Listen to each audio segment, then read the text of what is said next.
अस्सलाम वालेकुम, very good morning, welcome to new Pakistan. मैं हूं आपके साथ अनवर खावर। नाज़रीन, प्रोग्राम में सबसे पहले हम बात करेंगे मौसम के हवाले से, जहां मुल्क के मुख्तलिफ हिस्सों में मौसम ने अचानक करवट बदली और तूफ़ानी बारिशें हमने देखी, जिसके बायस पेश आने वाले अफसोसनाक हादसात ने कई घरों को सोगवार भी कर दिया। इस्लामाबाद, रावलपिंडी, पेशावर, सवात, लोअर दीर कोहिस्तान और दीगर इलाकों में गरज चमक के साथ मूसलाधार बारिश हुई, तेज़ आंधी भी आई और इसके साथ साथ यालाबारी ने न सिर्फ मामूलात ज़िंदगी को धर्म भरम किया बल्कि कीमती इंसानी जानें भी निकल गईं। वफाकी दारुल हुकूमत इस्लामाबाद में कल दोपहर के वक्त अचानक स्याह बादल छा गए, आसमान जैसे बरसने को बेताब था। तेज़ हवाओं और बारिश ने शहरियों को हैरत ज़दा कर दिया।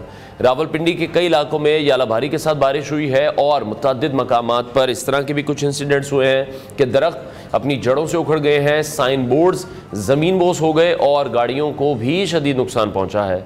खुशकिस्मती से इन इलाकों में अगर हम देखें तो ताहाल किसी भी जानी नुकसान की इत्तला मौसूल नहीं हुई है। पेशावर में सूरत हाल वहाँ पर भी कुछ मुख्तलिफ नहीं रही।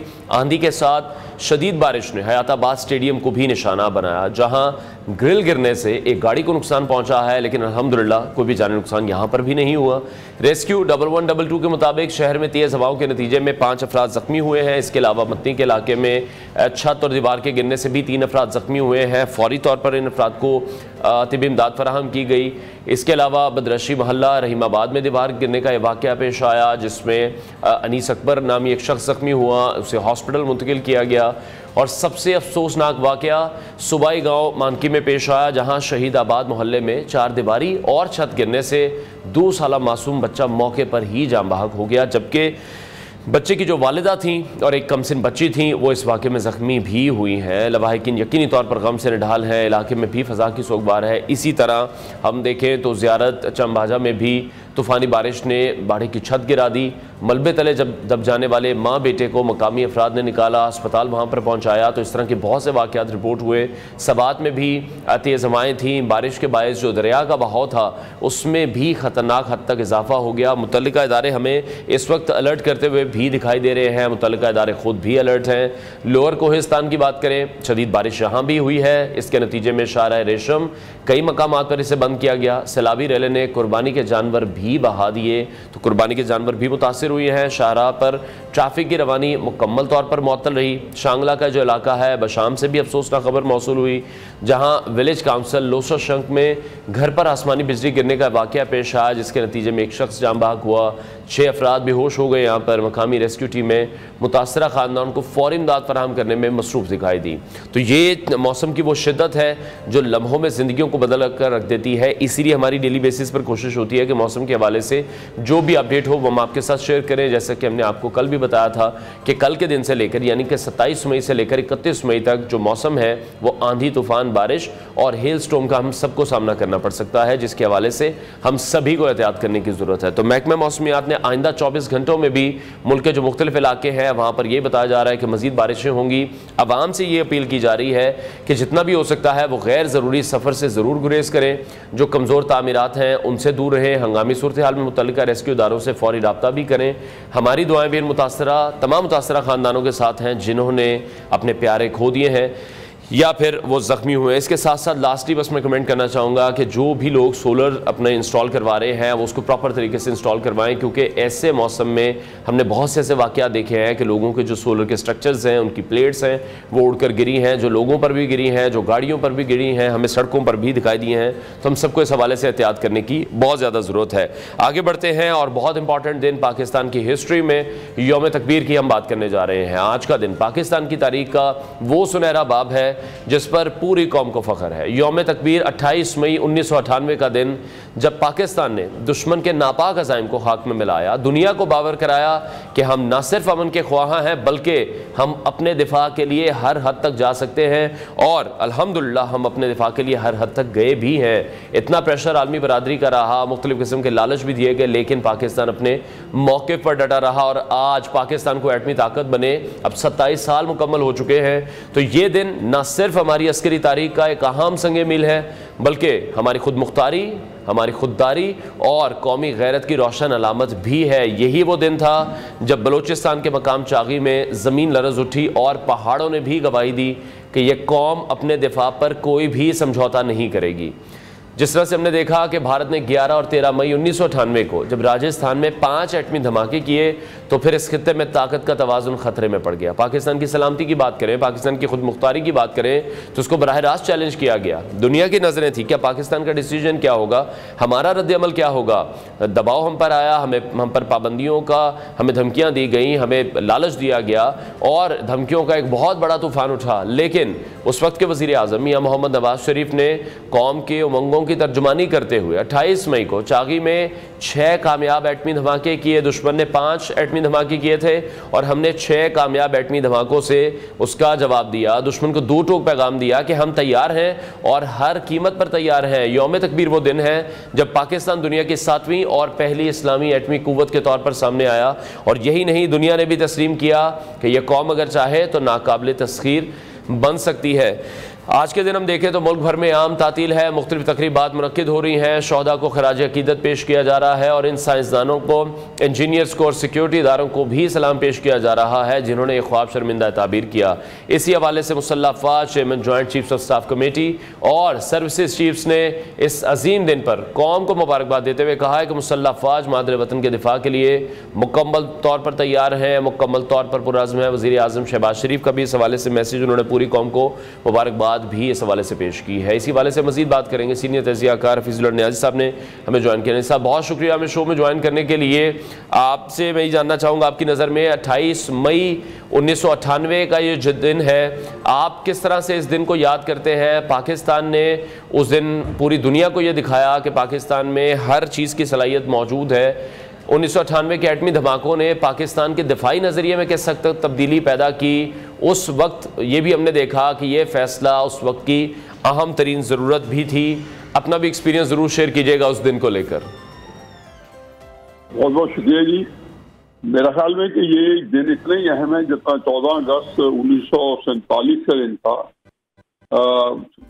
ज़ाहिर है कि पाकिस्तान का आज़ाद होना इस जो खिता अर्जी का एक ऐसा गैर मामूली वाक़या था और एक अनहोनी थी कि जिन मसाइल के अंदर और जिस जाफिशानी से और जिस अजीम शान क़यादत से, अजीम कायद की मेहनत काविश से और गैर मामूली जहानत सलाहियत से ये मुल्क वजूद में आया था।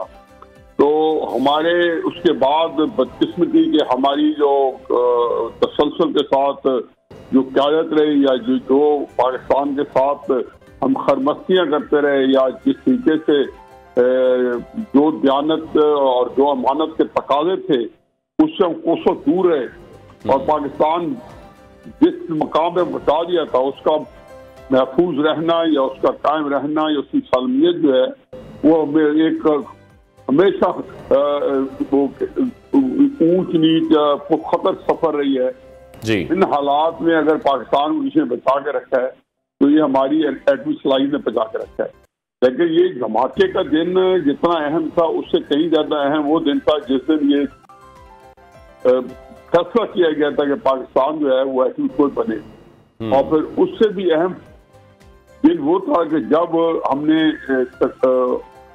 टेक्निकली ये कुव्वत हासिल कर रही थी, ये इस्तेदाद बन गई थी और जैसे हमें मुख्तलिफ अंदाजों से बताया जाता है कि या मुख्तलिफ जो तरीकों से जो खबरें हमारे पास अब आई हैं 1982 या 1983 के अंदर चागी के अंदर ये जगह मुंतखब भी कर ली गई थी और ये बना भी लेगी, जैसे टनल्स बना ली गई थी कि हमने न्यूक्लियर अपना प्रोग्राम जो है वो बना लिया था।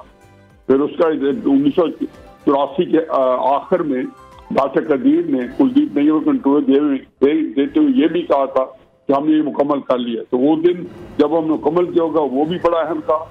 और फिर जब जनरल ज़ियाउल हक साहब 1987 में भारत तशरीफ ले गए थे क्रिकेट डिप्लोमेसी में, जबकि इंडिया की जो 8 लाख फौज थी वो हमारे बॉर्डर पे खड़ी थी और पाकिस्तान को तोड़ने के लिए उनका पूरा ऑपरेशन उनके सामने था। तो वो ज़ियाउल हक साहब ने राजीव गांधी साहब ने कान में बताया था कि अगर आपने हमला किया तो ये हमसे तो उसका जो असर होगा या जो उसका नतीजा निकलेगा कौमें उसके बाद चंगेज खान, हलाकू खान को उनका नाम नहीं लिया करेगी तबाही और बर्बादी के लिए, वो ज़ियाउल हक और राजीव गांधी को नाम सुनाएगी। और इस ऐसी सूरत में पाकिस्तान अगर मिट भी गया तो हमें कोई परवाह नहीं कि पाकिस्तान 45 से 46 मुल्क है, ममालिक में से एक मुल्क है इस्लामी, लेकिन हिंदुस्तान जो है उसके बाद हिंदू का नाम लेने वाला कोई नहीं होगा। तो मेरा ख्याल है कि आज का दिन जो है ना सिर्फ ये कि जुल्फिकार भुट्टो साहब जिन्होंने इसकी भागफेर डाली, अपनी तवानाई की, और उससे ज्यादा जनरल हक साहब जिन्होंने पूरे उन हालात में जिसमें फिर और कई किरदार आते हैं, और इसमें कोई दो राय नहीं है कि भुट्टो साहब ने अपने दौर में ही गुलाम इसाक खान को इसका इंचार्ज बनाया था। वो शायद सेक्रेटरी फाइनेंस थे, जौलक साहब ने उनको वजीर खजाना बना के इसके लिए इसका पूरा इसका इंचार्ज बनाया था। उसके साथ ही जो है ज़ाहिर है कि नवाज शरीफ साहब जिन्होंने आके धमाका किया था, इन सबको याद करने का दिन है। लेकिन सबसे ज्यादा जो दिन है, जो एक हमें मेरा ख्याल है कि ये आज भी हमारी कसम कुछ बताता है कि हम डॉक्टर अब्दुल कदीर खान, जिसको कायद आज़म अगर कायद आज़म बने तो और अजीम कायद बने, तो उसी तरीके से डॉक्टर अब्दुल कदीर खान दूसरे पाकिस्तान थे। नो डाउट, बिल्कुल बिल्कुल नए साहब आपने दुरुस्त फरमाया। और जिस तरह से सियासी क़यादत के हवाले से भी आपने बात की है, यकीनी तौर पर सियासी फैसला भी इसमें इन्वॉल्व था, सियासी क़यादत का रोल भी आप किस तरह से देख रहे हैं नवाज शरीफ हुकूमत पर? जो हम चीज़ें देखते आए हैं, जो हमने उस टाइम की रिपोर्टिंग भी देखी है, उस टाइम की जो खबरें देखी हैं, मुख्तलिफ लोगों के इंटरव्यू सुने हैं, उस वक्त बहुत ज़बरदस्त किस्म का प्रेशर था, दाखिली प्रेशर था, खारजी प्रेशर था। बहुत से ऐसे ममालिक थे जो पाकिस्तान पर बहुत ज़्यादा प्रेशर डाल रहे थे, बिलियंस ऑफ डॉलर्स की लालच भी उस वक्त दिए जा रहे थे, लेकिन पाकिस्तान ने उस फैसले को हम कायम रहे। और आपको क्या लगता है कोई दूसरा सियासी रहनुमा ऐसा फैसला कर पाता? मियां नवाज शरीफ पर उस वक्त बहुत ज्यादा प्रेशर था। देखिए जी, मैं जो पाकिस्तान के हवाले से यकीनन इंडिया से हमारे पे ज्यादा प्रेशर था जी, लेकिन कभी हम कहते हैं कि जी जो एटम बम जो है इंडिया का न्यूक्लियर टेक्नोलॉजी है, उन्हें अपने सदर जो है जो उनको जिसको बाद में प्रेसिडेंट बनाया अब्दुल कलाम को आया, उनको याद किया जाता है कि जी वाजपेयी का दौर था। मैं यकीनन बहुत बड़ा कारनामा मानता हूँ नवाज शरीफ साहब का, लेकिन मैं तो सिर्फ ये कह रहा हूँ क्यों हम अल्फाज से बातें हैं और हमें जानदारी के साथ करना चाहिए। मुझे इस दिन के लिए जब भी आता है तो ये तकलीफ बढ़ जाती है कि जो हमारी आज़ादी की जमानत वो बनाने वाला बंदा जो है, उसके नाम पे जामे तकबीर के साथ इसको जामे डॉक्टर कदीर के तौर पर मनाना चाहिए। देखिए, ये वो दिन है कि जब अगर दो कौमें अगर कायद आज़म को डॉक्टर कदीर खान को अगर याद नहीं रखेंगी या उनके नाम को हम जो है उनका नाम आएगा नहीं, आप देखिए कहीं पे उनका नाम नहीं लिया जाता, तो ये हमारी आपकी अभी भी ये कसम से क्यों नहीं लिया जाता कि आपके ऊपर खौफ है, आपने उनको तो मैं तो कहता हूँ इसी दिन उस दिन हमें अपनी खुद इस्तेसाबी भी करनी चाहिए, उस दिन इस बात का भी यादा करना चाहिए कि ये आज भी इस कौम के अंदर होने के बावजूद भी हमारी एक इतनी बड़ी कमजोरी है कि हम अपने बानी एटम बम जो है जिन्होंने ये इस काम को, मुझे तो मेरी उम्र ऐसी है कि मैं ये सारी चीजें मेरी आंखों के सामने हुई। हमारे दो हमारे क्लास फेलो थे, वो साइंसदान जो थे, जो जॉब जाके जो बड़े बड़े जो बासलाई जहीन फतीन थे, वो चीफ हिस्सा बने। शुरू में इसका नाम कंप्यूटर रिसर्च लेबोरेटरी था, बाद में इसका नाम KRL का नाम खान रिसर्च लेबोरेटरी रखा गया, जिससे ये सारा प्रोजेक्ट जाके तैयार हुआ। और किन नामसाइल हालात में कितनी उसके ऊपर हमले की धमकियां दी गई इसराइल की तरफ से, भारत की तरफ से। 1984 में प्रेसिडेंट रेगन ने जौल हक साहब को फोन किया कि इसराइल और भारत मिलकर कंप्यूटर रिसर्च लेबोरेटरी के ऊपर हमलावर हुए चाहते हैं, क्योंकि उस वक्त हम उनके साथ खड़े थे और कोई तमाशा नहीं होने देना चाहते थे। तो ये वो सारी चीजें थी, आप लोगों को याद करनी चाहिए। आज मैं जौम कश्मीर के दिन पे जहाँ पे मैं नवाज शरीफ साहब को मुबारकबाद देता हूँ, जहाँ पे मैं जुल्फिकार भुट्टो साहब को मुबारकबाद देता हूँ, जहाँ ज़ियाउल हक साहब की काफियों को मैं सराहता हूँ और उनको खराज तहसीन पेश करता हूँ, और जिन जिन लोगों ने हिस्सा दिया, जिन साइंसदानों ने हिस्सा दिया, वहाँ पे मैं आज डॉक्टर अब्दुल कदीर खान साहब को सल्यूट करता हूँ, पाकिस्तानी कौम की तरफ से खराज अकीदत पेश करता हूँ कि आपने एक वो अनहोनी की कि वो कौम जिसके पास कोई सलाहियत नहीं थी, कोई मामूली रिसर्च लेबोरेटरी नहीं थी साइंस की, कोई एक बुनियादी साइंस का, मैं साइंस का तालिब इल्म हूँ, हमारे पास बेसिक रिसर्च इंस्टीट्यूट नहीं थे, और वहाँ आके आप एक न्यूक्लियर प्रोग्राम बना दे और दुनिया की चौथी बड़ी ऐसी ताकत बन जाए।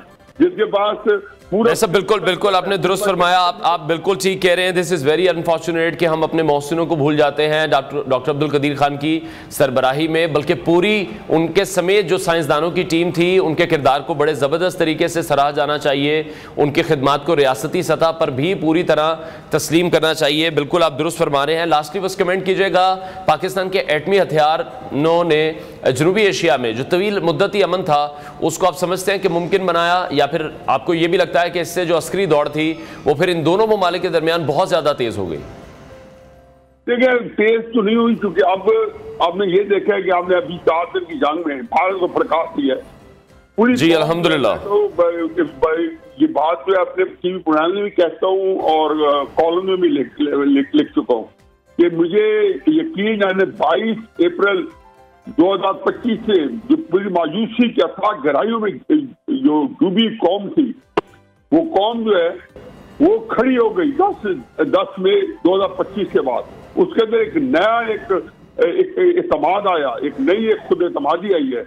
और यकीन जानो कि मैं ऐसे पाकिस्तान का मेरे बिल्कुल तस्वर में नहीं था कि मैं ऐसा ताकतवर पाकिस्तान देखूंगा जिसे पूरा आलम इज्जत कर रहा होगा। लेकिन उसकी वजह यह कि इसे एक और चीज भी बताई कि न्यूक्लियर ताकतें जो पावर जो है वो भी अब सेकेंडरी रह गई।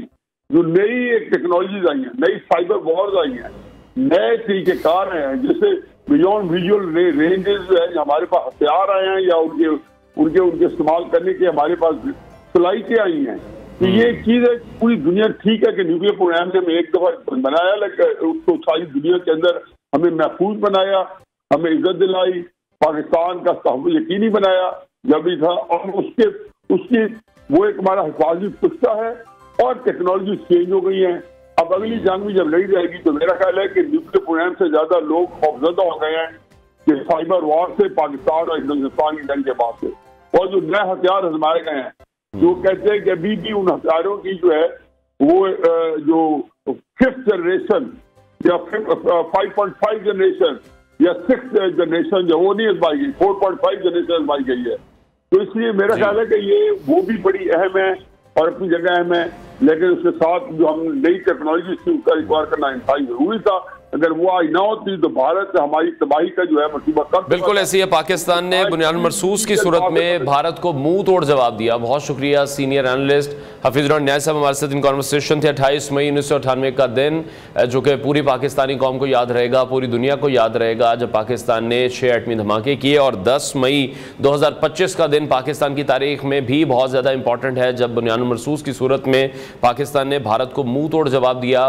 हमने जिस तरह से अपने आप को भी डिफेंस किया और उसके साथ साथ हिंदुस्तान को मुंह तोड़ जवाब देकर उनकी जो तोपें थी उनको खामोश करा दिया और भारत को बिलाखिर सीज फायर पर आना पड़ा। और एटमी कुव्वत होने के बायस आज इस वक्त हम देख रहे हैं कि हिंदुस्तान पाकिस्तान की तरफ मैली आंख से नहीं देख सकता। ब्रेक लेते हैं, ब्रेक के बाद आपको दोबारा ज्वाइन करेंगे।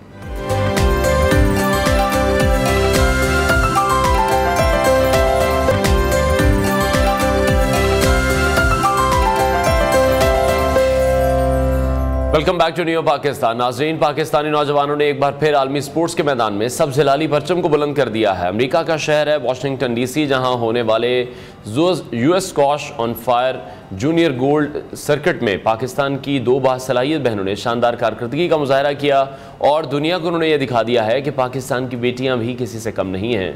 सैरिश अली ने अंडर 15 कैटेगरी में एक इंतहाई सनसनीखेज और दिल थाम लेने वाले मुकाबले में अपनी ही बहन महनूर अली को शिकस्त दे दी है और अपना 17वां बैनुल-अक़वामी गोल्ड मेडल अपने नाम कर लिया है। ये ना सिर्फ एक फैमिली मैच था बल्कि आलमी मयार का मुकाबला था, जिसमें पाकिस्तान की 2 बेटियों ने फाइनल तक रसाई हासिल करके दुनिया को हैरान कर दिया। इसी हवाले से हमें ज्वाइन करी है सैरिश अली, उनके साथ उनके कोच कामा मौजूद होंगे। सैरिश, बहुत शुक्रिया हमें शो में ज्वाइन करने के लिए। सबसे पहले आपको बहुत बहुत मुबारकबाद हो, अपना 17वां इंटरनेशनल गोल्ड मेडल आपने जीता। सबसे पहले उसके बारे में बताइएगा, वो कैसी फीलिंग थी?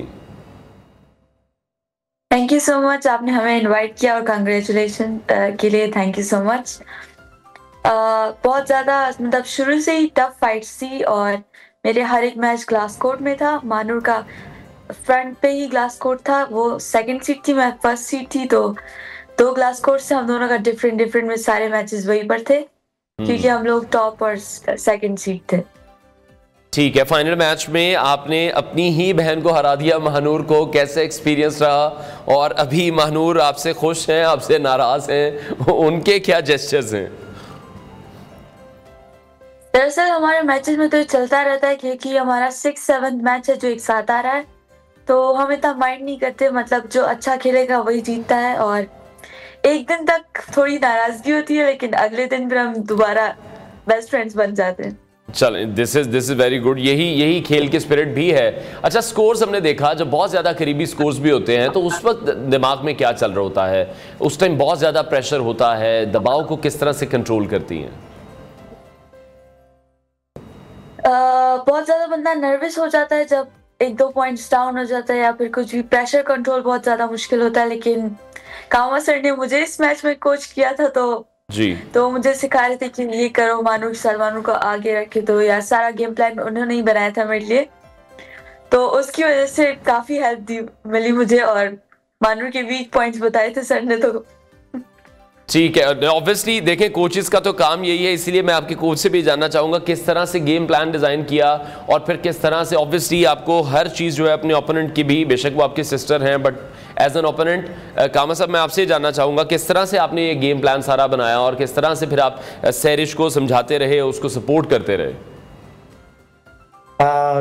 यूजुअली मैं इसके जो ओपोनेंट्स के मैचेस होते हैं उनको वीडियो एनालिसिस करता हूँ और उनके वीक पॉइंट्स और उनकी जो स्ट्रेंथ्स होती हैं उनको दोनों को लिखता हूँ और अकॉर्डिंग उसके मुताबिक ना मैं इनका गेम प्लान बनाता हूँ और फिर मैं सैरिश के साथ बैठ के या फिर महानूर का जब मैच तो उसका मैं दोनों के साथ बैठ के बताता हूँ कि ये वीकनेसेस है, ये स्ट्रेंथ्स हैं और इस पे ज़्यादा फोकस करना है और इस पे कम कोशिश करनी है कि खेलने की ज़रूरत है। ठीक है। अच्छा सैरिश, बहुत से लोग आपको फर्स्ट टाइम भी देख रहे होंगे हमारे प्रोग्राम में, तो आप पहले भी आ चुकी हैं, उनके लिए नॉलेज के लिए बताएगा कब आपके करियर का आगाज हुआ, सबसे पहला मेडल आपको कहां मिला? मैं ऑल पाकिस्तान अंडर 15 नंबर 1 हूँ 2 साल से, और मैंने स्टार्टिंग अपनी बहनों को लेकर की थी जब वो टाइटल्स ले रही थी और इंटरव्यूज में आ रही थी, तो मैंने अपनी बहनों को देखा और मैंने स्टार्ट की स्क्वॉश। और मतलब मैंने सबसे लास्ट में स्टार्ट किया था, महानूर के बाद स्टार्ट किया था मैंने, तो मैंने काफी मेहनत की इनके लेवल तक पहुंचने के लिए। और उसके बाद से हमने इस तरह मैं 5 साल से खेल रही हूँ और मेरे पास अभी तक 17 गोल्ड मेडल्स हैं और इंटरनेशनल मेरे पास 3 सिल्वर और 3 ब्रॉन्ज भी है। ठीक है। अच्छा, मतलब कुल मिलाकर आपके पास इस वक्त 23 मेडल्स हैं जिसमें 17 गोल्ड मेडल्स भी हैं। इसके बाद क्या टारगेट सेट किया हुआ है? कौन सा ऐसा हदफ है जिसको अचीव करना चाहती हैं जो आपको लग रहा है कि अभी भी मिसिंग है? नेक्स्ट मैच हमारा जो अपकमिंग है वो एशियन जूनियर है और उसके लिए हम लोग काफी मेहनत कर रहे हैं। और बाकी तो बड़े लेवल पे जो खेलना है वो पीएसए खेलना है, हमें वर्ल्ड नंबर 1 बनना है, जानशेर खान जहांगीर खान, वही हमारा गोल है, और वर्ल्ड जूनियर भी जीतना है। और स्क्वॉश के अलावा क्या दिलचस्पियां हैं वो भी बताइएगा। स्क्वॉश के अलावा हम लोग स्टडीज में भी काफी अच्छे हैं और ज्यादातर हमारा टाइम स्क्वॉश में ही लगता है, तो इतना वक्त नहीं मिलता बाकी चीजों के लिए, अपनी डाइट पे फोकस कर रहे होते हैं, फिजिकल ट्रेनिंग पे, मैचेस प्लान्स पे, तो इतना वक्त नहीं मिलता। ठीक है। और किस तरह से स्टडीज को भी साथ बैलेंस करना, स्टडीज को मैनेज करना, यकीनी तौर पर ये भी बड़ा मुश्किल काम है। काफी ज्यादा मुश्किल हो जाता है जब आप 6 घंटे एक दिन में ट्रेनिंग कर रहे होते हैं, तो उसमें आपको रेस्ट भी चाहिए होता है और स्टडीज को भी मैनेज करना पड़ता है, तो हम उसमें ऑनलाइन स्टडीज करते हैं, तो वो भी हम सब संभालते हैं अभी। ठीक है। अच्छा काम, आप ये बताइएगा कहाँ फ्यूचर देख रहे हैं आप? जिस तरह से हम देख रहे हैं कि इस वक्त जो सैरिश हैं काफ़ी पुरुमीद दिखाई दे रही हैं कि स्क्वॉश के मैदान में जिस तरह से पाकिस्तान को पहले हम पूरी दुनिया में रिप्रेजेंट करते रहे हैं, एक बार फिर से हम उसी तरह से कर सकेंगे जिस तरह से हमारे पहले लेजेंड्स प्लेयर्स थे? ये गेम जो है ये किसी की, यानी कि वो कहते हैं ना, जागीर नहीं है। जो इंसान मेहनत करता है, दिल लगाई करता है, डेडिकेशन होती है, डिसिप्लिन होता है, तो ये तीनों बहनें माशाल्लाह से बहुत मेहनत कर रही हैं। मैं यहाँ पे अमेरिका में रह के इनको सपोर्ट कर रहा हूँ। मेरी दिली उम्मीद ये है कि Pakistan sports board and Pakistan squash federation इन तीनों बहनों को और सारी लड़कियों को सपोर्ट करें ताकि ऐसी और भी लड़कियां आगे आएं और पाकिस्तान का नाम रोशन करें। जहाँ तक मेरा दिल कहता है कि सारी बहुत मेहनत करती हैं और बहुत पैशनेट है, तो इनको अगर सपोर्ट मिलेंगी आई थिंक वी कैन, हम लोग आगे आते दोबारा इंशाल्लाह। ठीक है सैरिश, लास्टली बस मैं आपसे कमेंट चाहूंगा उन लड़कियों के लिए, कोई मैसेज आप देना चाहती हो जो खेलों में आना चाहती हैं, इसको कंटिन्यू करना चाहती हैं? मैं कहूंगी कि अगर आप मतलब पेरेंट्स का सबसे ज्यादा मेन रोल होता है, क्योंकि अगर पेरेंट्स सपोर्ट ना करे तो एक लड़की को तो बिल्कुल स्पोर्ट्स में नहीं आ सकती। तो मैं सबसे पहले कहूंगी अगर आपकी बेटी में टैलेंट है तो आप बिल्कुल उसे स्पोर्ट्स में लेकर आए। मतलब शुरू के 2 साल हार्ड होंगे, लेकिन उसके बाद जब वो अच्छा खेलने लगी तो आपको खुद उस पर प्राउड फील होगा कि मेरी बेटी और इतना अच्छा खेलती है, पाकिस्तान का नाम रोशन कर रही। ठीक है, बहुत शुक्रिया स्कॉश प्लेयर सैरिश अली हमारे साथ इन कॉन्वर्सेशन थी। फाइनल मैच में अपनी बहन महानूर को उन्होंने जिस तरह से हराया है और 17 गोल्ड मेडल इस वक्त ले चुकी हैं, पाकिस्तान का नाम रोशन कर रही हैं, पाकिस्तान को बड़े अच्छे तरीके से रिप्रेजेंट करती हुई भी दिखाई दे रही हैं। ब्रेक लेते हैं, ब्रेक के बाद आपको दोबारा ज्वाइन करेंगे। Welcome back to new Pakistan. और कुछ बात करेंगे क्रिकेट के हवाले से, जहां पाकिस्तान क्रिकेट टीम आज से नए हेड कोच माइक हेसन की क़यादत में नई मंजिलों की तलाश में मैदान में उतर रही है। जहां कज़ाफ़ी स्टेडियम लाहौर में मेज़बान टीम का सामना होने जा रहा है बांग्लादेश की टीम से, जो बहुत से लोग ये कहते हुए दिखाई दे रहे हैं कि कहीं ना कहीं कमज़ोर टीम नज़र आ रही है, इंजरी ज़्यादा टीम है। बट अगेन किसी भी टीम को आप हल्का नहीं ले सकते। ये वही बांग्लादेश की टीम है जो पाकिस्तान को टेस्ट सीरीज़ हराकर भी गई थी। तो ये सीरीज़ ना सिर्फ खिलाड़ियों के लिए बल्कि टीम मैनेजमेंट के लिए भी एक अहम इम्तिहान है। हेड कोच माइक हेसन है जो न्यूजीलैंड को जिद्दत और तेज क्रिकेट का मॉडल बनाने के बाद अब पाकिस्तान क्रिकेट को उसी राह पर गामजन करना चाहते हैं। अपनी जिम्मेदारियों का बाज़ाब्ता आगाज वो आज के मैच से कर रहे हैं। इस सीरीज में हम देख रहे हैं कि 3 बड़े नाम हैं जो कि मिसिंग हैं, जिनमें बाबर आजम है, मोहम्मद रिजवान है, शाहीन शाह अफरीदी हैं। तीनों को आराम दिया गया है, जबकि इस वक्त कैप्टेंसी जो है वह नौजवान और मेहनती सलमान अली आगा के सुपुर्द की गई है। टीम में नौजवानों को ज़्यादा मौके दिए गए हैं, जिसका मकसद ये है कि अब हमें फ्यूचर के लिए प्लानिंग करनी है, मुस्तकबिल के लिए एक मजबूत जो बेंच स्ट्रेंथ है उसको भी तैयार करना है। Fast bowler Mohammad Wasim junior injured हो गए और इसके बायस वो सीरीज से बाहर हो चुके हैं। उनकी जगह अब्बास आफरीदी को स्क्वाड में शामिल कर लिया गया है। दूसरी तरफ बांग्लादेशी टीम भी मुकम्मल ताकत के साथ मैदान में नहीं उतर रही है। उनके 2 अहम बॉलर्स हैं, जिनमें मुस्तफिजुर रहमान है और तस्कीन अहमद हैं, वो इंजरी की वजह से अवेलेबल नहीं है। उनकी जगह खालिद अहमद होंगे, शरफुल इस्लाम होंगे और तंजीम हसन जैसे कम एक्सपीरियंस खिलाड़ियों को मौका दिया गया है। मेहदी हसन मिराज को सोमिया सरकार की जगह बुलाया गया है और टीम की क़यादत लिटन दास के सुपुर्द है। दिलचस्प बात यहाँ पर यह है कि DRS की सहूलत इस सीरीज़ में भी दस्तयाब नहीं होगी, जिसकी वजह से फैसलों पर तनाज़ात का इम्कान भी बढ़ सकता है। इसी वाले से मजीद बात करेंगे। स्पोर्ट्स एनालिस्ट हाफिज इमरान ने हमें शो में ज्वाइन किया। आप सब बहुत शुक्रिया हमें शो में ज्वाइन करने के लिए। सबसे पहला सवाल मैं करना चाहूँगा नए जो हेड कोच हैं माइक हेसन, उनके हवाले से, उनके एडब को आप किस तरह से देख रहे हैं पाकिस्तानी क्रिकेट के लिए, पाकिस्तानी क्रिकेट टीम के लिए, हमारे जो प्लेयर्स हैं कितने इफेक्टिव हो सकते हैं वो? देखिए, इसका फैसला तो वक्त करेगा कि वो कितने मुअस्सर होते हैं या नहीं होते हैं, क्योंकि पाकिस्तान में अगर हम गुज़िश्ता चंद बरसों में देखते हैं या चंद महीनों में देखते हैं तो जिस अंदाज से पाकिस्तान ने गैर मुल्की कोचेस के साथ जो रवैया इख्तियार किया है चंद महीनों के लिए, जैसन गिलेस्पी और गैरी क्रिस्टन और उससे पहले मिकी आर्थर और उनके साथियों को जिस अंदाज से पाकिस्तान क्रिकेट बोर्ड ने उनकी खिदमात हासिल की और फिर उनको घर भेजा, वो इतना अच्छा नहीं है। वो मौसर होते हैं या नहीं होते हैं इसका फैसला तो वक्त करेगा, लेकिन चैलेंज उनके लिए जरूर होगा कि क्या वो पाकिस्तान क्रिकेट बोर्ड के साथ काम करते हैं, अपने मुआहदे को पूरा करते हैं या नहीं करते हैं। खिलाड़ियों की तरफ से उनको कितना सपोर्ट मिलता है, मदद मिलती है, पाकिस्तान क्रिकेट बोर्ड के ऑफिशियल्स की तरफ से कितनी मदद मिलती है, और क्या वो मेरिट पर टीम बना पाते हैं या नहीं बना पाते हैं। ये सारे चैलेंजेस हैं उनके सामने, क्यों और एक ऐसी टीम जिसकी रैंकिंग इस वक्त खासा नीचे है। ये सवालिया निशान जरूर है और इसको भी ठीक करना और बेहतर बनाना उनके लिए एक हदफ जरूर होगा। फिर इसके साथ साथ की जो पाकिस्तान क्रिकेट बोर्ड का एक नुक्ता नजर है कि वाइट बॉल और रेड बॉल के लिए अलग अलग कोचेस, ये भी कोई एक अजीब सी मंतक है कि आपको जरूरत नहीं है इस तरह के गैर जरूरी कामों में अपना वक्त और पैसा जाया करने की। क्या दुनिया में कोच नहीं है जो आपके रेड बॉल और वाइट बॉल दोनों की कोचिंग कर सकते हो? तो इससे अभाम पैदा होता है और इससे मसाइल पैदा होते हैं। लेकिन माइक हेसन के लिए बहरहाल एक एक चैलेंज जरूर है पाकिस्तान की इस टीम की कोचिंग करना, जो कि बाजी में पाकिस्तान बहुत अच्छी क्रिकेट खेलता रहा है, बिलखुसूस वनडे और T20। वनडे का इशू रहा लेकिन T20 अच्छी खेलता रहा। इन दिनों पाकिस्तान T20 में अच्छी नहीं खेल रहा, और इस टीम में जो मुंतखब हुई है उसमें भी कुछ मसाइल जरूर हैं। बिलखुसूस जो कायद हैं और उनके जो नायब हैं, मुआविन हैं, दोनों के ऊपर खासे सवालात हैं।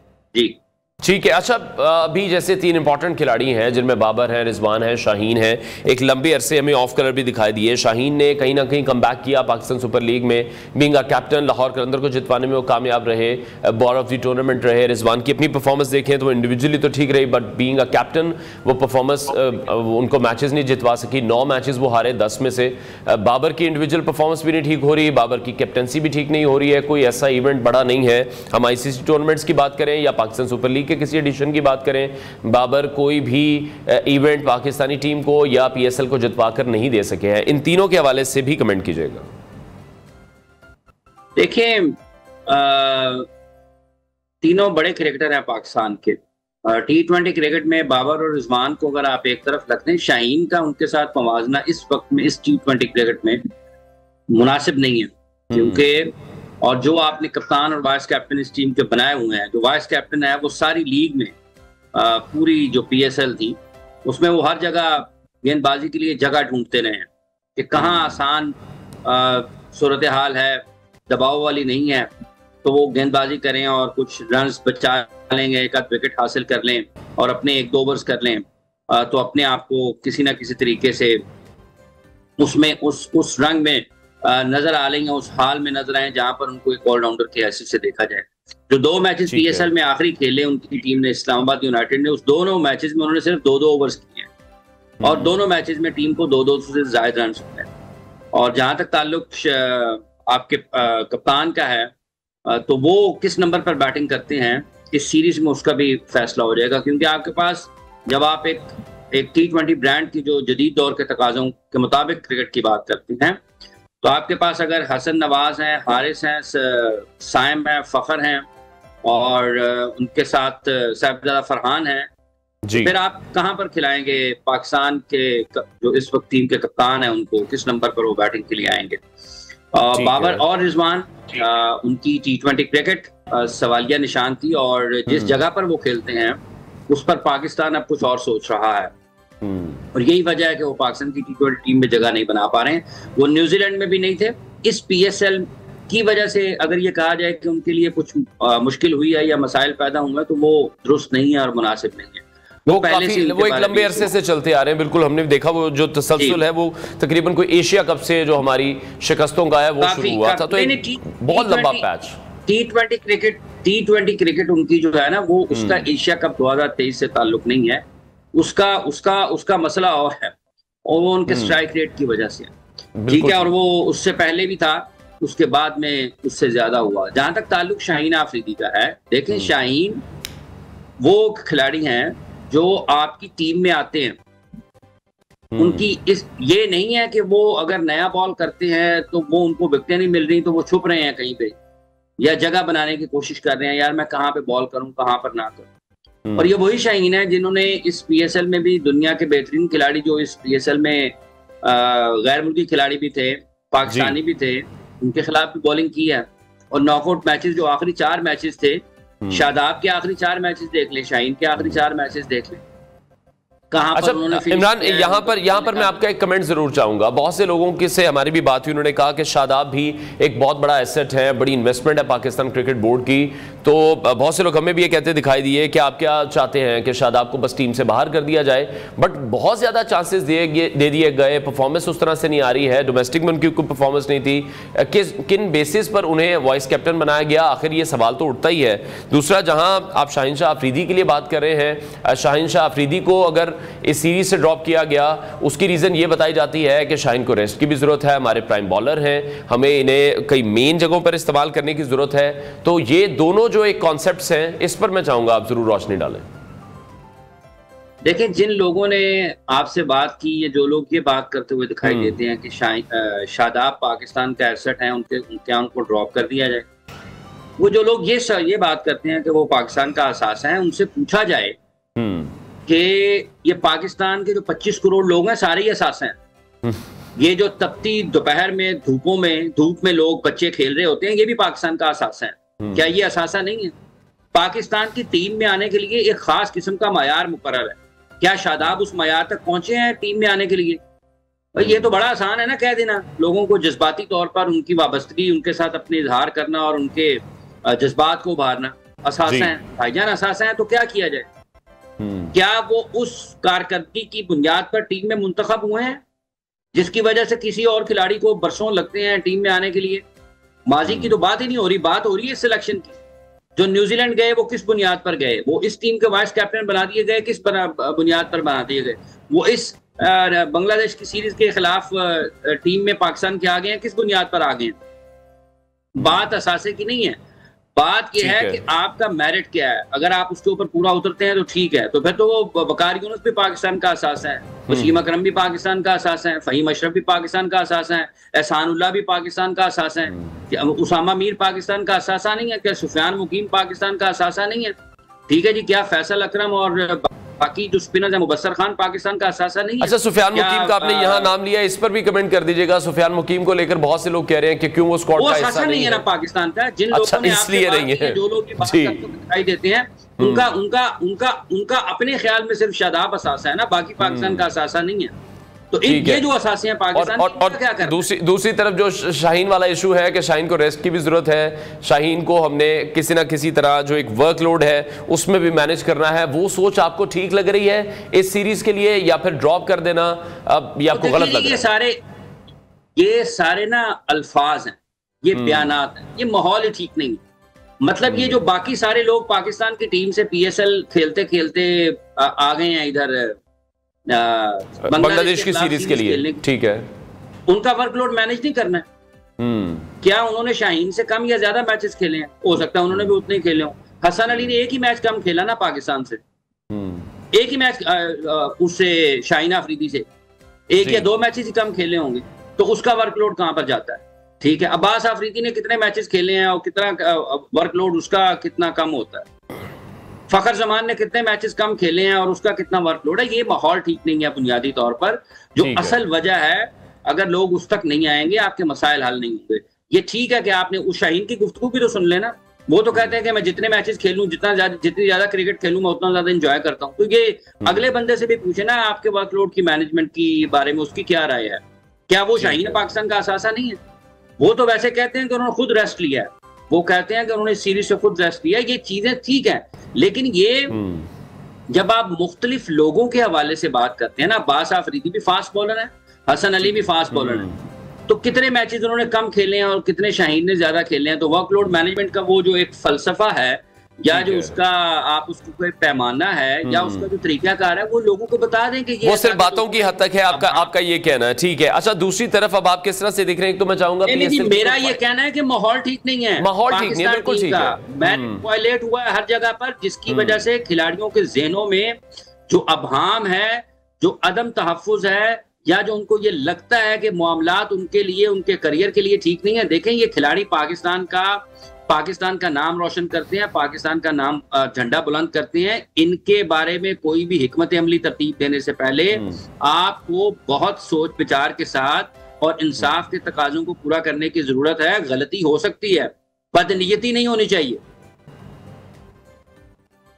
ठीक है, बहुत शुक्रिया। स्पोर्ट्स एनालिस्ट हमारे साथ हाफिज इमरान मौजूद थे। और हम देख रहे हैं कि आज Pakistan versus Bangladesh 3 T20 matches की सीरीज़ का आगाज़ इस वक्त होने जा रहा है। सलमान अली आगा क़यादत कर रहे हैं, शादाब खान इस वक्त वाइस कैप्टन है। और अब देखना यह है कि कुछ जो यंगस्टर्स एक बड़ी तादाद में इस टीम पर मौजूद हैं, नौजवान खिलाड़ियों पर मुश्तमिल पाकिस्तान की टीम, इन फ्यूचर ये पाकिस्तान के लिए किस तरह की सरमायाकारी हो सकती है। हमारी जो बेंच स्ट्रेंथ है, जिसकी हमेशा से बात की जाती है कि वो वीक दिखाई देती है, वो बेहतर होती है या फिर ये वक्ती हिकमत अमली ही साबित होगी। ब्रेक लेते हैं, ब्रेक के बाद आपको दोबारा ज्वाइन करेंगे।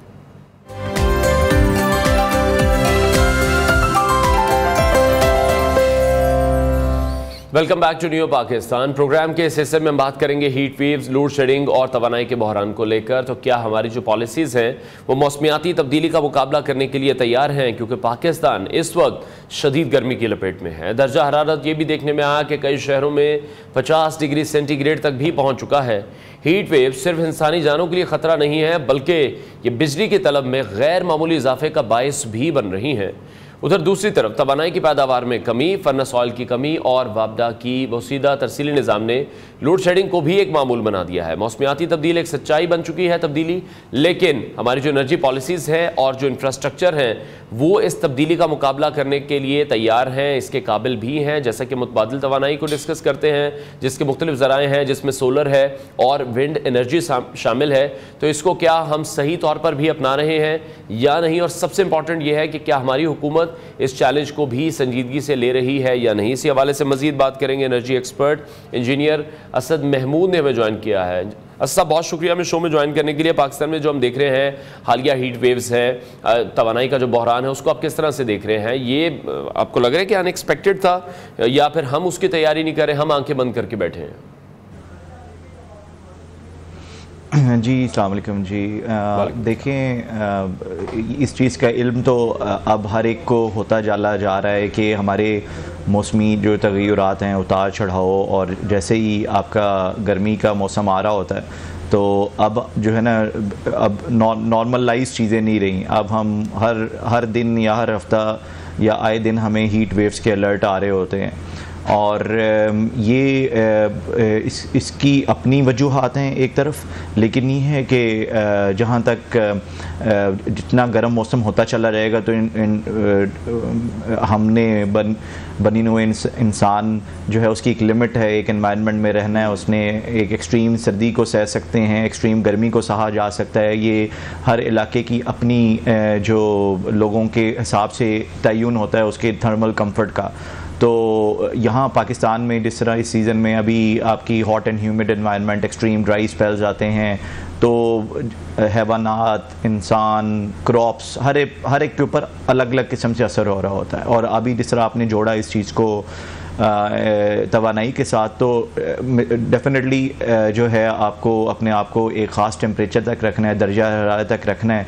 तो आपको जो है ऐसे ज़राए चाहिए जो आपको एक कंफर्टेबल, आरामदेह एनवायरनमेंट माहौल दे सकें, एक ख़ास टेम्परेचर दे सकें जिसमें आप अपना रोज़मर्रे के काम आसानी से अंजाम दे सकें। अदरवाइज़ जो है वो आप अपनी इस एनर्जी क्राइसिस में सबसे बड़ी प्रॉब्लम जो है वो आप क्या देख रहे हैं? हमारी पैदावारी कमी है। अब ट्रांसमिशन लाइंस को हम हमेशा डिस्कस करते आए हैं कि हमने उसको ट्रांसमिशन लाइंस पर उस तरह से काम नहीं किया जिस तरह से करना चाहिए, या फिर जो पॉलिसी लेवल है वो आपको कहीं लग रहा है कि कमज़ोर है? देखें, एक तो इसका सबसे बड़ी बात ये आती है कि लोगों के जहनों में जो डर है ना, ख़ास तौर पे वो जो सोलर की इस्तात नहीं रखते या नहीं लगा पाए, तो सबसे बड़ा जो झटका एकदम से ज़हन में आ रहा होता है कि गर्मियाँ आ रही हैं तो लोग बजट के अंदर अपने घरों के जो है ना बिजली का बिल के ऊपर सबसे ज़्यादा जो है वो सोच रहे होते हैं इन दिनों में कि बच्चों की स्कूलों की फ़ीस भी देनी है, हमने साथ में जो है वो बिल भी निकालना है। तो वो बाद दफ़ा बहुत से लोग कंप्रोमाइज़ कर रहे होते हैं अपने कंफर्ट जोन में, क्योंकि बिजली की कीमत जो है वो एक ख़ास सतह से अगर बढ़ रही है तो मीन्स के आप जो है उसका बुनियादी हक़ एक किस्म का बन चुका है, बिजली का देना SDG के तहत भी है। तो सबसे पहले तो प्राइसिंग सिग्नल है। फिर दूसरा ये है कि आपके पास जो ऐसे आलात जो आपकी कम से कम बिजली की खपत करें, मयारी आलात, और आपको ज़्यादा से ज़्यादा ठंडक दें, हवा दें, उनका कम कीमत पे मुयस्सर होना। क्योंकि जब बहुत ज़्यादा आप इन दिनों में देखें एकदम से लोग एसीओं की तरफ, आप लोग भी डेफिनेटली बहुत से लोग भी होंगे इस सीज़न में एसी की तरफ भागते हैं। अब कौन सा बेहतर एसी है? जब आप बेहतर की एसी की तरफ जाते हैं जो कम खपत वाला, उसकी कीमत भी उस हिसाब से एक ही टनज का अगर होता है 1.5 टन 2 टन मतलब एसी, तो वो आप उस टनज के हिसाब से देखें तो उसकी कीमत 2 लाख 2.5 लाख तक पहुँचती है, जब आप 1.5 टन पे आते हैं तो वो इनिशियल कॉस्ट जो है ना वो बंदे को मारती है। तो यहाँ पर हुकूमत को ऐसी फाइनेंसिंग स्कीम्स लाने की ज़रूरत है जो कि एक आम बंदे की इस्तात, बेशक वो AC हर कोई नहीं अफोर्ड कर सकता। आपका सिंगल फेज़ कंज्यूमर घर में माइट भी सिर्फ 2 महीने 3 महीने के लिए AC लगाता हो गर्मियों के सीज़न निकालने के लिए, बाद में वो पंखे चलाता होगा। लेकिन ये कि पंखे भी इस नौइयत के हों कि जो आपकी कम से कम 4-5 पंखे जब चलें तो पता लगता है कि एक AC के बराबर ही बिल आ रहा है उसका। तो ये चीज़ें जो हैं आजकल, फिर एक 200 यूनिट का एक दिमाग में डर घुसा हुआ है जो सिंगल फेज आम हमारी जो आवाम है उसके ज़हन में कि हमने यार 200 यूनिट से ऊपर बिजली नहीं जाने देनी। हाँ जी, तो वो जो है ना वो एक अब ये एक अलग किस्म की टेंशन है जो कि एक आम अरबाब इख्तियार मेरे ख्याल से जो है ना 200 यूनिट के जो उस टॉर्चर से नहीं गुजरता या उसको समझ नहीं आती। जी, स्लैब जो है 200 यूनिट के स्लैब है। जी जी, हाँ बिल्कुल। तो एक आम बंदे के बजट के अंदर 200 यूनिट से एकदम से जब 201 यूनिट पे जाके उसको 5,000 या 10,000 एक्स्ट्रा बिल देना पड़ता है तो उसका बजट सारा डिस्टर्ब हो जाता है। लेकिन सब पाकिस्तान के नेशनल ग्रिड की अगर हम बात करें, मौजूदा गर्मी की लहर को देखें, लोड मैनेजमेंट के हवाले से देखें, किस हद तक आपको ये मौसर दिखाई दे रहा है कि हमारे पास स्मार्ट ग्रिड की अगर हम बात करें या जदीद लोड मैनेजमेंट सिस्टम्स की कमी है, इन मसाइल को हम किस तरह से कम कर सकते हैं? जी देखें, जिस तरह आपकी अगेन हम देखते हैं कि सुबह एक्सट्रीम धूप है, शाम में आंधी का समा बन जाता है, हेल स्टॉर्म्स, ये सारी चीज़ें आपकी बिजली के इंफ्रास्ट्रक्चर को डैमेज भी करती हैं। और यहाँ पर तो पाकिस्तान में ये होता है कि ज़रा सी हवा चली नहीं और एकदम से बिजली का बटन बंद हो जाता है। अब ये बिजली का एकदम से लोड शेडिंग का हो जाना भी जो हमारी बिजली की तकसीम कार कंपनी है ये उनके लिए नुकसानदेह, क्योंकि उनका बिजनेस ही ये है कि बिजली बेच के जितनी बेचेंगे वो उतने ज़्यादा पैसे कमाएंगे, रेवेन्यू कमाएंगे। नहीं बेच सकेंगे, बिजली ज़्यादा देर के लिए बंद रहेगी तो उनकी डेफिनेटली उनकी फॉरकास्ट या उनकी जो उनका प्रोजेक्शंस हैं वो डिस्टर्ब होंगी। तो ये एक क्लाइमेट रिजिलियंस का एक टर्मिनोलॉजी आती है कि जो आपके ट्रांसफार्मर्स हैं, जो आपके इंफ्रास्ट्रक्चर है, वो ये एक्सट्रीम वेदर कंडीशंस को अब जो है ना अपग्रेडेशन की ज़रूरत है बहुत सी जगहों पे। तो ये इन चीज़ों को अपने अप्लाइंसेस की प्रोक्योरमेंट में इस चीज़ को शामिल हाल रखा जाए। इससे प्राइस बढ़ जाती है, इससे एक इम्पैक्ट यह आएगा कि इन चीज़ों की वजह से आपकी प्राइस सरकार पे शायद बढ़ जाए, लेकिन उसको मयारी तरीक़ों से जो है वो हम किस तरह कौन सी अभी हुकूमत ने एक बड़ा अच्छा कदम उठाया कि लोकलाइज्ड प्रोडक्शन पे आ गए हैं पावर सेक्टर की, वरना हर चीज़ इम्पोर्ट पे फोकस होता था। तो उसमें भी हमें मयार इस तरह के बनाने चाहिए कि वो हमारे एक्सट्रीम वेदर कंडीशंस को में ख़राब या ट्रिपिंग ना हो या मुसलसल बिजली या तवानाई जो है वो देते चले जाएं। लेकिन पाकिस्तान को जिस तरह से अब हम देख रहे हैं, तकरीबन 8 से 10 साल का अरसा गुजर चुका है जहां क्लाइमेट चेंज अब हमें उसके असरात नज़र आ रहे हैं। हम उसको हीट वेव कह लें, हम उसको गर्मी की सूरत में देख लें, हम सर्दियों की सूरत में देख लें, सैलाब की सूरत में देख लें। पाकिस्तान को अगर अगले 5 साल का कोई हंगामी एनर्जी प्लान बनाना है तो आप क्या समझते हैं कौन सी ऐसी 3-4 चीज़ें हैं, कौन से ऐसे 3-4 इकदाम हैं जिन्हें हमें ज़्यादा प्रेफरेंस देनी है? जी, इसमें ना सबसे पहले सारों को मुश्तरका काविश करनी होगी। हर जो हमारा इदारा है उसको बैठ के मुश्तरका लाहिल अमल पे फोकस करने की ज़रूरत है। मिसाल के तौर पे आपका हीट वेव्स जो है ये आपकी देखा जाए तो ये अर्बन अनप्लान्ड अर्बन ग्रोथ जो हो रही है, आपकी अनइवन हीटिंग सरफेसेस हो जाती हैं, तो जो विंड के फ्लोज हैं वो डिस्टर्ब होते हैं एंड वो एक ख़ास फिनोमेना में कन्वर्ट हो जाते हैं, जिसे आप हीट वेव्स का फ्रीक्वेंट हीट वेव्स का जहाँ पर आप अर्बन हीट आइलैंड का इम्पैक्ट कह देते हैं। कुछ ऐसे एरियाज जहाँ माइक्रो क्लाइमेट जोन्स बनने लग गए हैं, तो वहाँ हमें अगेन हमें हमारी जो तामीरात हैं, हमारा जो इंफ्रास्ट्रक्चर है, हमारी जो लोड की स्टैगरिंग डिमांड्स हैं, मिसाल के तौर पे जिस तरह आप देखेंगे एक ही टाइम पे ऑफिस शुरू होते हैं सारे और एक ही टाइम पे बच्चों के छुट्टी होती है तो 2-2, 3-3 घंटे का रश बनता है, उससे हीट एमिशंस आपकी ट्रांसपोर्टेशन की वजह से हॉट स्पॉट्स बनते हैं। तो वॉट टाइम स्टैगरिंग के ऊपर फोकस किया जा सकता है, 2 घंटे पहले कर लें किसी का टाइम, किसी का एक ही रोड पे अगर 10 स्कूल हैं तो आगे आधे घंटे के फर्क से आप उनकी टाइमिंग्स कुछ दे दें ऐसी कि कम से कम रश में 2-2 घंटे बचने की बच्चे फंसे रहें, बड़े फंसे रहें, बुजुर्ग फंसे रहें। तो ये डाटाबेस बड़ा ज़रूरी है कि जहां हमारे, क्योंकि सबसे ज़्यादा मौसमी एक्सट्रीम का इम्पैक्ट बच्चों पे, वल्नरेबल कम्युनिटी, बुजुर्गों पे आ रहा होता है, तो हमें अपनी सारी पॉलिसीज़ को उनके सामने रखते हुए जो है एक उनको भी देखते हुए बनाना चाहिए। सारे जो इकदाम हैं, लॉन्गर टर्म जो प्लान है यकीनी तौर पर वो इस वक्त बहुत ज़रूरी है। Energy expert engineer Asad Asad Mahmood हमारे साथ इन कॉन्वर्सेशन थे, आपका बहुत शुक्रिया। और जिस तरह से हम देख रहे हैं कि हर साल जो टेम्परेचर है वो किस तरह से बढ़ता जा रहा है, गर्मी है, हीट वेव का हमें सामना करना पड़ रहा है, तो गवर्नमेंट की जो पॉलिसीज़ हैं, एनर्जी पॉलिसीज़, वो पाकिस्तान के बदलते मौसम के हवाले से इस वक्त उन्हें भी तब्दील करने की ज़रूरत है। ब्रेक लेते हैं, ब्रेक के बाद आपको दोबारा ज्वाइन करेंगे।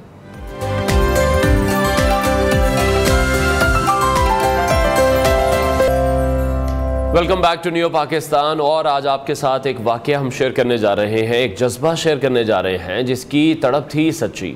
वो जज्बा आखिर को काम आया। सफ़र हज की नाकाबिले यकीन दास्तान है जो इस वक्त पूरी दुनिया देख रही है, सोशल मीडिया पर बड़े ज़बरदस्त तरीके से वायरल है। लीबिया के शहरी के सफ़र हज की ये नाकाबिले यकीन दास्तान है। इस दास्तान ने दुनिया को हैरत में मुब्तला कर दिया है। हज परवाज़ ने आमिरुल महदी मंसूर अल क़ज़ाफ़ी नामी शख्स को 2 मरतबा एयरपोर्ट पर छोड़कर उड़ान भरी, ताहम किसी न किसी फ़नी ख़राबी के सबब जहाज़ को वापस लौटना पड़ा और फिर तीसरी मरतबा परवाज़ उसे लेकर ही रवाना हुई। अरब न्यूज़ में शाया रिपोर्ट के मुताबिक लीबिया के रिहायशी नौजवान हैं ये आमिरुल महदी मंसूर अल क़ज़ाफ़ी, जिन्होंने इस साल हज अदा करने का पुख्ता इरादा कर लिया था, लेकिन एयरपोर्ट पर उन्हें एक मसला दरपेश आ गया। आमिर को इमिग्रेशन पर रोक लिया गया क्योंकि उसके ख़ानदानी नाम अल क़ज़ाफ़ी की वजह से सिक्योरिटी सिस्टम्स में ताख़ीर हुई, जो कि लीबिया में एक दहाई कबल होने वाले खाना जंगी के बाद भी कुछ निज़ामों में ज़ेर निगरानी था। तो कुछ इशूज़ थे जो जहाँ पर आमिर को ये फेस करने पड़े। आमिर के साथ हज पर जाने वाले आज़मीन का जो ग्रुप था वो जहाज़ में सवार हो गया, ताहम उन्हें इमिग्रेशन काउंटर पर रोक के रखा गया। मुतादिद दरख्वास्तें की गई, लेकिन इसके बावजूद परवाज़ के कप्तान ने मुबैना तौर पर सिक्योरिटी खदशात और स्केड्यूल की पाबंदियों का हवाला देते हुए उसे छोड़कर रवानगी पर इसरार किया। लेकिन आमिर अपने इरादे पर ही कायम रहा। उसने कहा कि मैं यहाँ से सिर्फ हज पर ही रवाना हूँगा, वरना कहीं नहीं जाऊँगा। चंद लम्हों बाद परवाज़ में एक टेक्निकल ख़राबी पैदा हुई, उसे वापस आना पड़ा। ताख़ीर भी लोगों को बर्दाश्त करनी पड़ी। जो मामूली उसमें काम था, मामूली मुरम्मत का काम था, उसको किया गया। परवाज़ इसके बाद दोबारा रवाना हुई। उसके बाद फिर परवाज़ को एक और मसले का सामना करना पड़ा, जिसके बायस दोबारा वापस लौटना पड़ा। मुसाफिरों और अमले के मुताबिक दूसरी हंगामी लैंडिंग के बाद कप्तान ने यह ऐलान किया कि मैं कसम खाता हूं कि जब तक आमिर हमारे साथ इस तैयारे में नहीं होगा मैं दोबारा परवाज़ नहीं करूंगा। हुकाम ने फ़ौरन से आमिर को सफ़र की इजाज़त दी। तीसरी कोशिश में जब आमिर तैयारे में सवार हुआ तो परवाज़ बग़ैर किसी मसले के रवाना हो गई। ये कहानी इस वक्त सोशल मीडिया पर बहुत तेज़ी से फैल चुकी है। बहुत से लोगों ने इसे अल्लाह की मर्ज़ी कहा है। यकीनी तौर पर दुआ की कबूलियत की निशानी के तौर पर इसको ताबीर किया जा रहा है, समझा जा रहा है। आमिर ने इसके बाद मकामी मीडिया से भी गुफ्तगू की और कहा कि मेरी सिर्फ यही ख्वाहिश थी कि मैं हज पर जाऊँ, और मेरा ये यकीन था कि अगर ये मेरे मुकद्दर में लिखा है तो कोई भी ताकत मुझे रोक नहीं सकती है। तो ये आमिर का यकीनी था कि जिस सफ़र का उन्होंने इरादा किया, जिस मुक़द्दस सफ़र का उन्होंने इरादा किया, जो तमाम मुसलमानों की ख्वाहिश भी होता है, और इंशाअल्लाह हम सब की ख्वाहिश एक दिन ज़रूर पूरी होगी। जिस तरह से आमिर की ख्वाहिश हमने देखा कि किस तरह से पूरी हुई, कितनी मुश्किलात का उन्हें सामना करना पड़ा, किस तरह से उन्हें 2 मरतबा इस सफ़र पर जाने से छोड़ा गया, लेकिन तीसरी मरतबा फिर कैप्टन की तरफ से कह दिया गया कि अब आमिर हमारे साथ हर हाल में जाएंगे, नहीं तो ये फ़्लाइट नहीं उड़ेगी। जिसके बाद आमिर का ये सफ़र कंप्लीट हुआ और ये स्टोरी इस वक्त पूरी दुनिया में वायरल है। सोशल मीडिया पर हम देख रहे हैं, इंटरनेशनल मीडिया इसको कवर करता हुआ दिखाई दे रहा है कि आप में यकीन मौजूद है, आप में जज्बा मौजूद है, तो कोई भी चीज़ आपको रोक नहीं सकती है जब आप किसी चीज़ का इरादा बड़ी पुख्तगी से कर लेते हैं। प्रोग्राम का वक्त नाज़रीन ख़त्म हुआ है। इंशाअल्लाह कल फिर आपसे मुलाकात करेंगे। अपना बहुत सारा ख्याल रखिएगा। इजाज़त दीजिए। अल्लाह हाफ़िज़।